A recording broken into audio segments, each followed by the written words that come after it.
to our podcast of Just Asking. My name is Sue Trombino, and I'm the president and founder of Women Impacting the Nation, where we never forget our men. I just want you all to know that. But I'm here with our co-host, Debbie Faris, and we're really excited today because we have an incredible friend of ours, and it is Clyde Cleveland.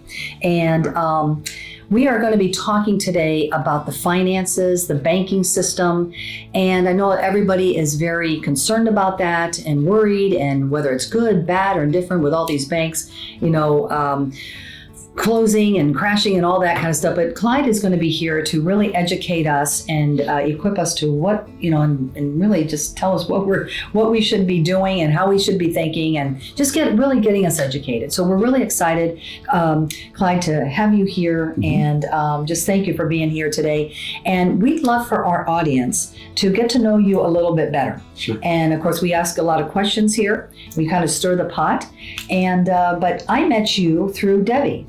And you came to one of our WIN meetings, and it's just been incredible getting to know you, and you're just an amazing man, and we love to have our men, and that's where when I say that is because we're women. We never forget our men, and that's very important in today's society, because it's just very important. We kind of complement each other, right, and we can learn so much from right, each other. But we're going to learn a lot from you today, and so let's just start off telling our audience who you are and why are you here in Florida? Where'd you come from? Because I do know also you ran for governor, and so we need to know all of that about you.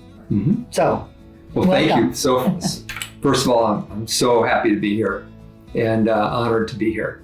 I know you want to talk about finances today, and I am a financial advisor. I became a financial advisor in 1974, so I'm very close to my 50th anniversary of being in the financial advising business. But I've had my career has taken a lot of different directions, but most of it was all had to do with finance. But I was very, very interested in how our country worked in terms of the finances, and always interested in politics. And it led me to try to understand how we ended up getting in a situation where we had this thing called the Federal Reserve, and what it was and what the relationship was to our government. And the more I started to try to figure it out, the more confused I became. And finally, a friend of mine said, well, you should read The Creature from Jekyll Island. And this is when I was teaching constitutional study classes in Fairfield, Iowa. Then we lived in Iowa. And a friend of mine brought that book over, and he said, you need to read this book. And I said, I was so busy. At that point in time, I don't know if you've ever heard of this or not, but there was a movement to create a national retail sales tax and get rid of the income tax. And I was the leader of that in the state of Iowa. It was called Citizens for Alternative Tax System. And I was going to Washington, D.C. and lobbying and everything to try to get rid of the income tax.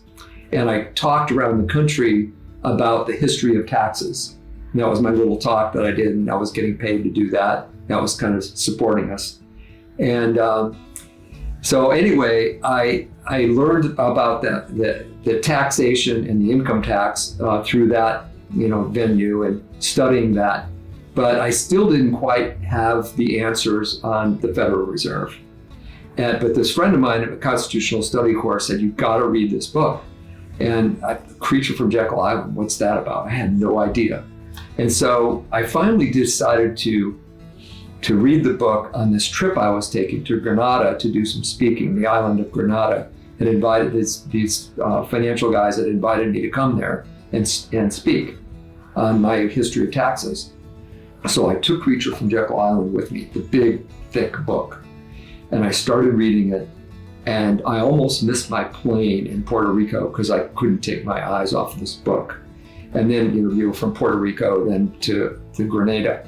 I got to Grenada about 11 o'clock at night, and I was about 3/4 of the way done with the book. Oh, wow. And I could not stop reading it. So I read it till like 5 o'clock in the morning. Wow. And I went to the meeting at 10 o'clock, and I got there and I apologized for being tired. But I told him, I said, I couldn't finish reading this book on Creature from Jekyll Island by G. Edward Griffin. And they said, oh my God, you're not going to believe this. I just took G. Edward Griffin to the airport. He had been here for these meetings. And I missed him by like half an hour. Oh my gosh! Oh, Wow. wow. So I couldn't believe it, because the whole time I'm reading this book, I gotta know this guy. I have to meet him, And so, and I said, I can't believe I missed him. They said, don't worry, you're invited to a meeting in Las Vegas next week. Ed Griffin will be there, and we want you to be part of our financial school that we're training people on a monthly basis, that people will come from around the country, and we want you to be one of the speakers. So a week later, I was in Las Vegas, and I went around the table, and all the speakers were introducing ourselves. And when they got to me, I told that story, because Ed was sitting right across the table from me. And we've been close friends ever since then. Oh, wow. And worked together.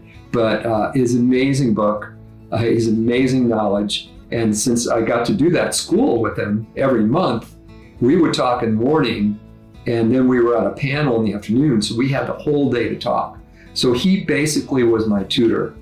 He was my mentor about learning everything about the Federal Reserve, who the people are that run the Federal Reserve, and the entire history of the Federal Reserve. So that's why you now know I love to talk about this topic. I have so many questions, Sure. Clyde, because all I know is that the Federal Reserve Bank is not federal, there's no reserves, and it's not a bank. All of which can is you true. please explain this to us? Yeah. It's a group of people that had been involved in trying to run our country since the 1700s, late 1700s. And the Rothschilds, of course, and the Rockefellers, and Warburgs, and the Schiffs, and Carnegies later on. These families are the bankers. They're the international bankers of the world. And their business is to create these central banks and then create wars, pay for the wars, and then they finance both sides of every war. And that's their business plan. And that business plan was put in place in the late 1700s. And they've been doing it ever since. And so, as I was explaining to Sue before, the first bank that they put into play was in 1781. They put a 20-year bank, chartered bank, and that was the first Rothschild bank put in our country. That's how long they've been involved in influencing our country, getting us into wars. All the wars are started by these guys. They're instigated by the actors that they pay in the different countries, and that's the history. And their big coup was in putting in place the Federal Reserve. That was their big coup. They definitely had the first bank that went from 1791 to 1811. And then the next bank was from 1816, right after they created the War of 1812. And then that went to 1836 was that 20-year charter was up. And Andrew Jackson refused to renew the charter at that time. And 2 weeks later, an assassin fired 2 pistols at Jackson at point blank range, and both misfired. But that book to read on that is The American Lion by, I can't remember, he's a Pulitzer Prize winning author, The American Lion. And that book goes into exactly what happened during that 20-year battle to get rid of Nelson Biddle, who was in effect the Federal Reserve Chairman of that time. And he completely took over our country. And Jackson was the one that finally got him out. And so then, what happened then? They spent the next 17 years or so trying to create a civil war so they could get America fighting each other so that they could get their claws into us. So that's a brief history of the history of central banking by the Rothschild bankers and the Warburgs and the Schiffs up until the point of the Civil War. Any questions until now? Because then I can tell you what's happened since, and we get into Jekyll. Well, I think we should take a little break Okay. and collect our thoughts at this point. So if you're liking what you're hearing, please share this, like us on whatever platform you're visiting with us. And, we're here, Women Impacting the Nation, asking questions and stirring the pot.